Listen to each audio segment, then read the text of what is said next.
He built an empire on positivity, on discipline, on being the hardest worker in every room he entered. For 3 decades, Dwayne "The Rock" Johnson had been the man who smiled through everything, who turned setbacks into comebacks, who made success look like a choice anyone could make if they just worked hard enough.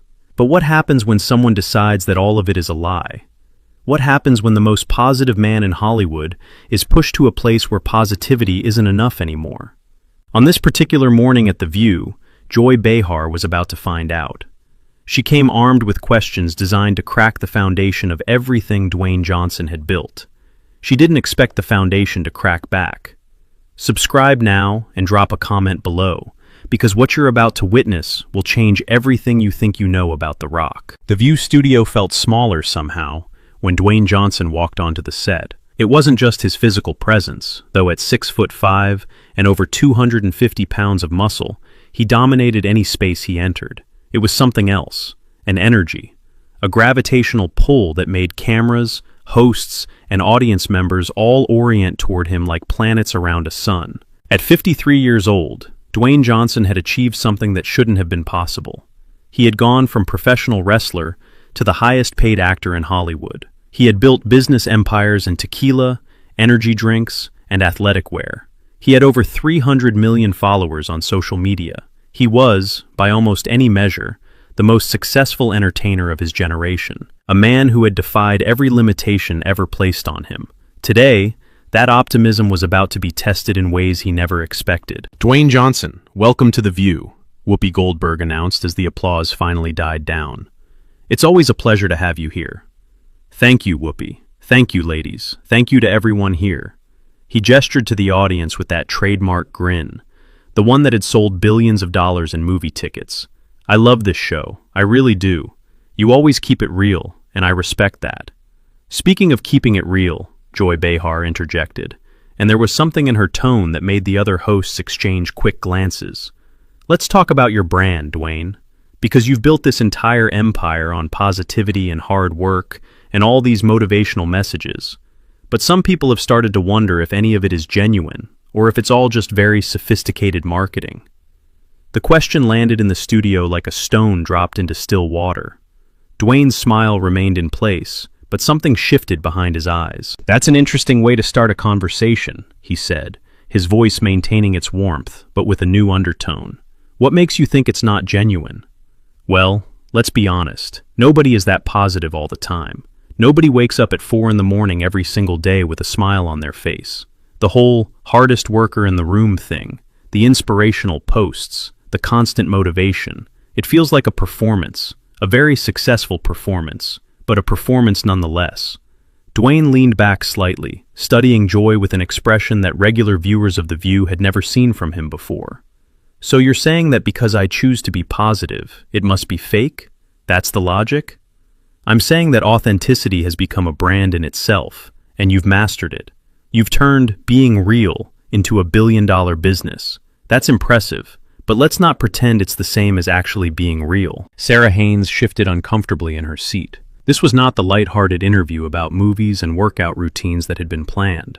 "Joy, I think what Dwayne has accomplished is genuinely inspirational to a lot of people," Sarah offered, trying to soften the confrontational tone. "Of course it is," Joy replied, not taking her eyes off Dwayne. "That's exactly my point. Inspiration is profitable. Motivation sells.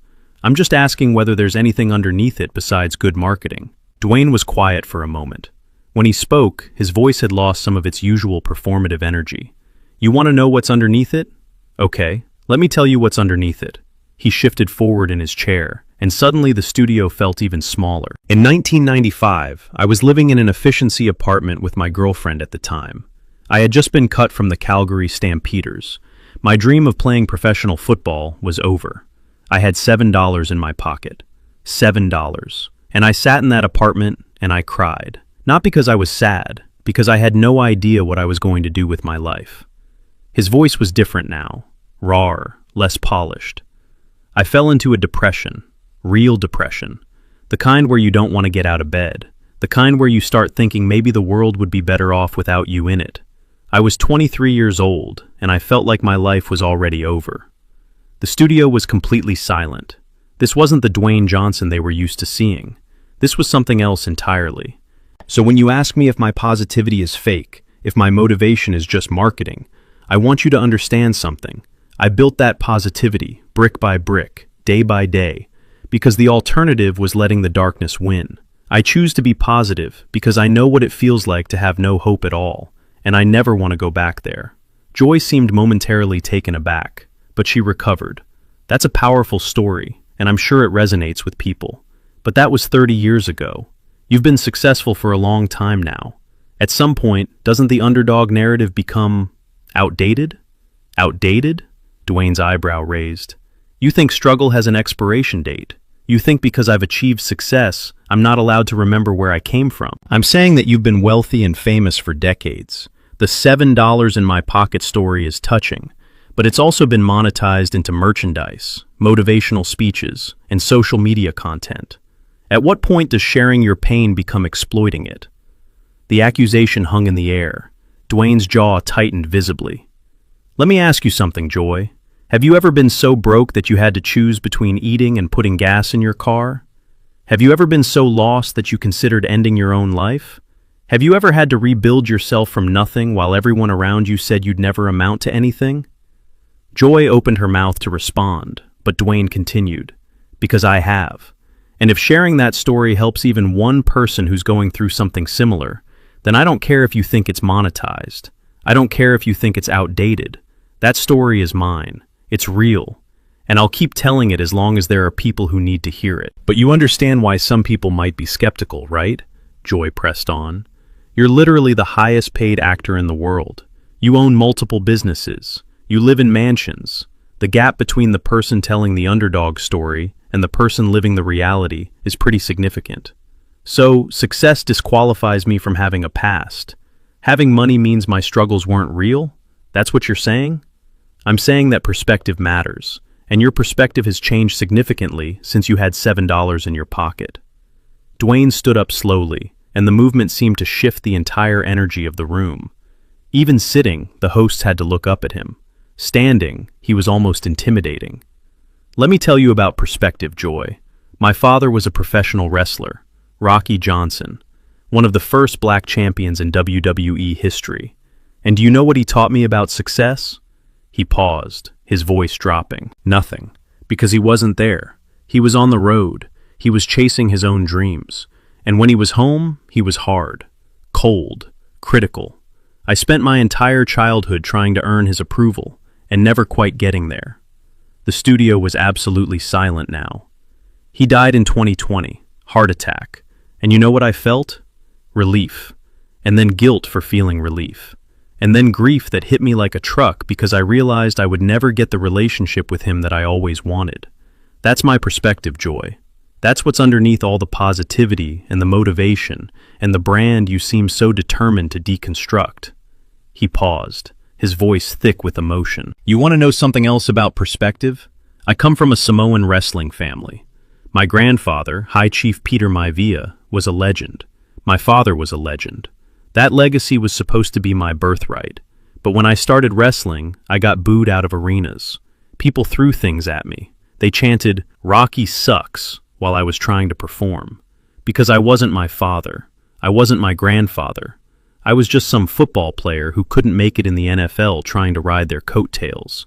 His voice hardened. I had to earn every single thing I got in that ring. I had to reinvent myself, create the Rock, become something nobody had ever seen before. And I did it while carrying the weight of a legacy I never asked for, and a father who thought I'd never live up to it. Whoopi tried to intervene. Dwayne, I think we all appreciate you sharing something so personal.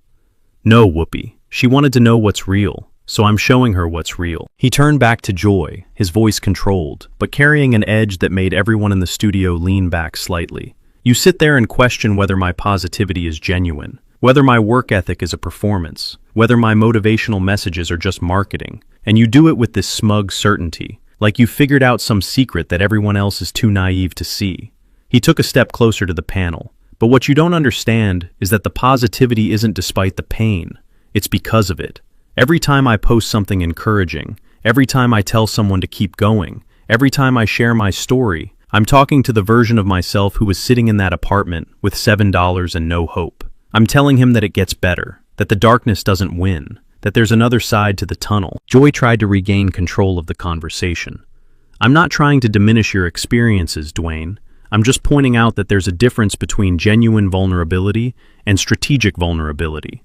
And in today's influencer culture, it can be hard to tell the difference. Strategic vulnerability? Dwayne's laugh was sharp and bitter. You think I strategically decided to talk about depression and suicidal thoughts because it would be good for my brand? You think that's the kind of content that sells tequila and energy drinks? I think everything becomes content when you have 300 million followers. Even pain. Especially pain. And I think you've become so cynical that you can't recognize sincerity when it's standing right in front of you. The exchange had become something more than an interview. It had become a confrontation between two completely different worldviews, between someone who believed in the possibility of genuine transformation and someone who saw performance in everything. Let me tell you something about my followers, Dwayne said, his voice getting stronger. Every day, I get messages from people who were about to give up, who were sitting in their own versions of that apartment with $7, who heard something I said or read something I posted and decided to keep going for one more day. He pointed at Joy, and there was fire in his eyes now. Those people don't care if you think my positivity is a brand. They don't care if you think my story is monetized. They care that someone who's been where they are made it to the other side and came back to tell them it's possible. That's worth more than any amount of cynicism you can throw at it. But can you see how that devotion could be problematic? Joy countered. You've essentially built a cult of personality around yourself. People don't just like you, they worship you. And that kind of influence comes with responsibility. I take that responsibility seriously every single day. That's why I'm careful about what I say. That's why I try to set a positive example. That's why I work as hard as I do. Because I know people are watching. I know kids are looking up to me, and I refuse to let them down. But you're not perfect, are you, Dwayne? Let's talk about that. Let's talk about the feud with Vin Diesel. Let's talk about the ego clashes on set. Let's talk about all the stories that suggest the nice guy image might not be entirely accurate. The mention of Vin Diesel seemed to strike a nerve. Dwayne's expression darkened. You want to talk about that? Fine. Let me tell you what actually happened. I called out unprofessional behavior on a film set, behavior that was affecting the entire crew. And instead of addressing the issue privately, it became a public thing. But here's what nobody talks about. The crew members who thanked me for saying something. The people who had been dealing with that behavior for years and felt like they couldn't speak up. That's the part of the story that doesn't make headlines. So you're the hero of that story too. Joy's voice was dripping with sarcasm. That's convenient. I'm not the hero of any story, Joy. I'm just someone who refuses to pretend that bad behavior is acceptable just because it comes from powerful people. If that makes me difficult, then I'm difficult. I'd rather be difficult and honest than easy and complicit. He shook his head, memories flooding back. When I left wrestling to try acting, everyone said I was crazy. They said wrestlers couldn't act. They said I'd be a joke. The first few movies, they were right.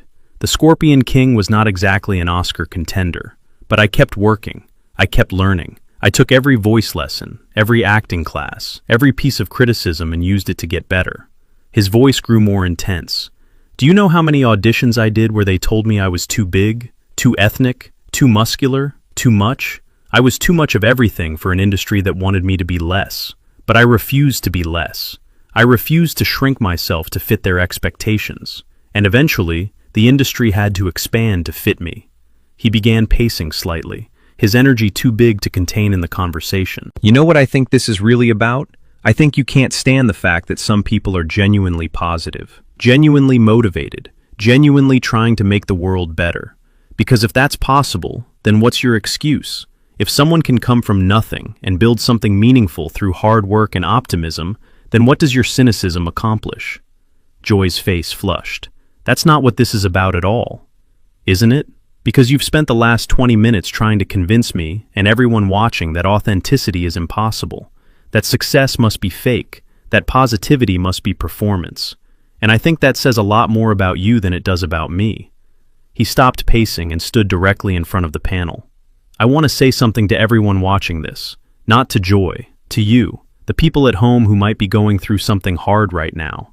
the people who are sitting in their own apartments, wondering if it's worth it to keep going. His voice softened, but it carried even more power than when he'd been confrontational. It is worth it. I promise you it is. The darkness is lying to you. The voice that says you'll never be anything is wrong. I know because that voice talked to me for years, and I'm standing here today as proof that it doesn't have to win. You don't have to let it win. He turned back to Joy one final time. You asked if my positivity is genuine. Here's your answer. It's the most genuine thing about me, because I know what the alternative feels like. I know what it costs to give up on hope, and I will spend every day of the rest of my life trying to make sure other people don't have to pay that price. He straightened his jacket with quiet dignity. I'm done here. Not because you won, Joy, but because I refuse to let this conversation be the thing that someone remembers today. I refuse to let your cynicism be louder than my message. He looked at Whoopi. Thank you for having me. I'm sorry it ended this way, but some things are more important than being polite. And with that, Dwayne "The Rock" Johnson walked off the set of The View, leaving behind a studio that felt like it had witnessed something unprecedented. The man who never stopped smiling had finally stopped. The man who always found the positive had finally found his limit, and the woman who had pushed him there was left sitting at the table, surrounded by uncomfortable silence and the weight of everything she had just triggered. The cameras kept rolling, capturing Joy's expression as she tried to formulate a response to an empty chair. For once, she had no words. The woman who always had a comeback sat in stunned silence. Whoopi was shaking her head slowly. Sarah looked like she wanted to disappear.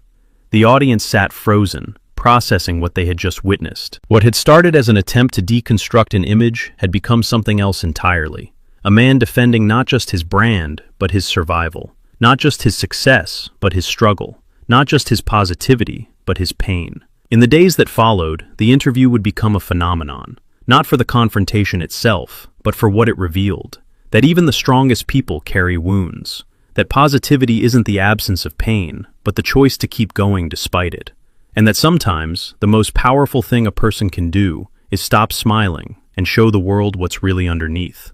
Dwayne Johnson would eventually address the interview on social media, not with anger, but with characteristic grace. He would talk about the importance of protecting your peace, about knowing when to walk away, about the difference between critics and cynics. And millions of people who had ever felt broken, ever felt hopeless, ever felt like the darkness might win, would watch that clip and see something they needed to see. Someone who understood, someone who had been there, someone who proved that the other side of the tunnel was real. His daughter Simone, who had become a wrestler herself, would post a simple message that would be shared millions of times. This is my father, not The Rock, not the brand, my father, and I've never been more proud of him. That was the real Rock. Not the catchphrases or the movies or the muscles, but the man who had rebuilt himself from nothing and refused to let anyone tell him that rebuilding wasn't real. The man who had carried his family's legacy while creating his own. The man who had learned that strength wasn't about never breaking, but about how you put yourself back together when you do. What do you think about this incredible confrontation? Was Joy Behar out of line, or was she just doing her job? Drop your thoughts in the comments below. And make sure to subscribe for more stories that will absolutely leave you speechless.